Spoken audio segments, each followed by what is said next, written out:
कराची के मीरजादों के हाथों एक और लड़के की हुई मौत। 3 लड़कों ने मिलकर एक लड़के को गोलियाँ मारकर कत्ल कर दिया और इस वाक़ये की डिटेल आज के इस व्लॉग में मैं आपके साथ शेयर करूँगा। अस्सलाम वालेकुम, मैं हूँ रिज़वान अली, आपकी खिदमत में हाज़िर हूँ और आप देख रहे हैं मेरा डिजिटल चैनल। कराची का ये इलाका है जहाँ पे ये अफ़सोसनाक वाक़या पेश आया है, जहाँ पे 3 लड़कों ने मिलकर एक लड़के को सर में गोलियाँ मारकर उसको कत्ल कर दिया।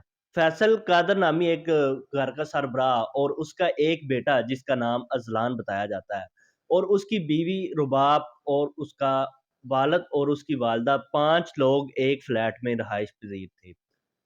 एक दिन फैसल अपनी जॉब पे जाने के लिए लिफ्ट में बैठता है। चंद रोज़ से जो लिफ्ट थी वो ख़राब थी।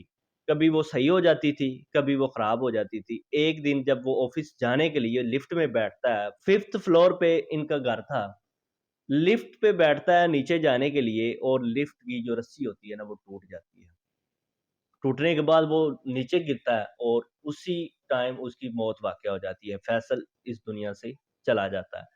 जब फैसल की मौत होती है तो उसका बेटा ज़लान 8 साल का था। जब उसको दफ़न किया गया और 1 साल के बाद घरवालों ने और उसकी दादा-दादी, अज़लान के दादा-दादी और फैमिली अहबाब ने कहा क्यों ना रुबाब की शादी कर दी जाए। रुबाब की अभी उम्र ही क्या है। रुबाब की शादी के लिए उन्होंने लड़का ढूँढ लिया और रिश्ता कर दिया। रिश्ता करने के बाद जब रुबाब की शादी हो जाती है, वो अपने घर चली जाती है और जो उसका बेटा था अज़लान, उसको दादा-दादी के पास छोड़कर वो अपने घर चली जाती है। अज़लान जो है अपनी कॉलेज की स्टडी पूरी करने के बाद यूनिवर्सिटी एडमिशन लेता है। यूनिवर्सिटी वो अकेला एडमिशन नहीं लेता, कॉलेज फेलो उसके 3 लोग जो होते हैं ना, वो भी उसके साथ यूनिवर्सिटी में एडमिशन साथ ही ले लेते हैं। ग्रुप स्टडी के लिए अज़लान के घर आते थे, इस वजह से कि इस घर में कोई शोर-शराबा नहीं है, सिर्फ़ और सिर्फ़ 2 मेंबर हैं, वो भी बूढ़े हैं, उन्होंने हमें क्या कहना है। वो डेली रूटीन से वो अज़लान के घर आते थे और स्टडी करते 2-4 घंटे, उसके बाद वो अपने-अपने घर निकल जाते थे। एक दिन उन्होंने कहा क्यों ना हम ऐसा करें कि दूसरे दोस्त के घर चलते हैं, उधर जाके हम ग्रुप स्टडी करते हैं। उन्होंने कहा जी ठीक है। दूसरा दिन होता है, दादा-दादी से अज़लान जो होता है इजाज़त लेता है कि मुझे इजाज़त दें कि मैंने इस लड़के के घर, अपने दोस्त के घर ग्रुप स्टडी के लिए जाना है, तो मैं सुबह वापस आ जाऊँगा। रात का टाइम था, वो निकलते हैं घर से, दादा-दादी ने इजाज़त दे दी, ठीक है बेटा आप चले जाओ। वो दोस्तों के साथ निकलता है और गाड़ी खुद ड्राइव करता है। रास्ते में 2 बाइक राइडर जो होते हैं ना, वो टकराते हैं उसके साथ और जो टकराता है बाइक राइडर उसके साथ, वो नीचे उतरते ही इसको गाली-गलौच करनी शुरू कर देता है। ये बाहर निकलता है, कहता है, "यार गलती आपकी है, मेरी नहीं है। अगर आपके साथ मैं ब्रेक ना लगाता, लगता हो सकता था आपका नुकसान ज़्यादा हो जाता।" उसने कहा, "जी मैं आपको बता देता हूँ कि मैं कौन हूँ।" वो था जी अमीरज़ादा। उसने कहा जी, बातों-बातों में लड़ाई-झगड़ा शुरू हो गया।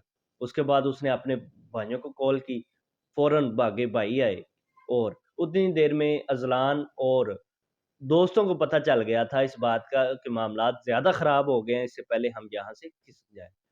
वो वहाँ से गाड़ी लेते हैं और वहाँ से वो निकल जाते हैं। थोड़ी देर के बाद हसनैन और उसके एक भाई और 2 दोस्त, वो 4 लोग वो रास्ता रोकते हैं उसका, रास्ते में उसको रोकते हैं और कोई बात नहीं करते और कुछ भी नहीं उससे पूछते, सीधा फायरिंग शुरू कर देते हैं। जब फायरिंग करते हैं तो वो गोलियाँ जो होती हैं ना, वो अज़लान के सर पे लगती हैं, जिसकी वजह से मौके पे उसकी डेथ हो जाती है। डेथ होती है, 15 पे कॉल की जाती है, पुलिस पहुँचती है और दादा-दादी को कॉल की जाती है, वो भी पहुँचते हैं। लेकिन जब इन 4 मुलज़िमान को पुलिस गिरफ्तार करके थाने लेके जाती है और तहकीकात का आगाज़ करती है, तो वो सबसे पहला क्वेश्चन हसनैन से पूछती है, "ये पिस्टल कहाँ से आया?"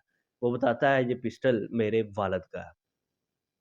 अब उस वालिद का बायोडाटा निकाला जाता है, तो पता चलता है कि इसका जो वालिद है, वो भी क्रिमिनल है। उसके भी कई ज़्यादा एफआईआर हैं और कई ज़्यादा एफआईआर में ऐसा रिकॉर्ड उसका मौजूद है, जिसमें वो इस तरह की वारदातें कर चुका था। उसके बाद पुलिस रेड करती है, उसके वालिद को गिरफ्तार करती है। इस तरह के व्लॉग देखने के लिए मेरे चैनल को सब्सक्राइब करें। अल्लाह हाफ़िज़।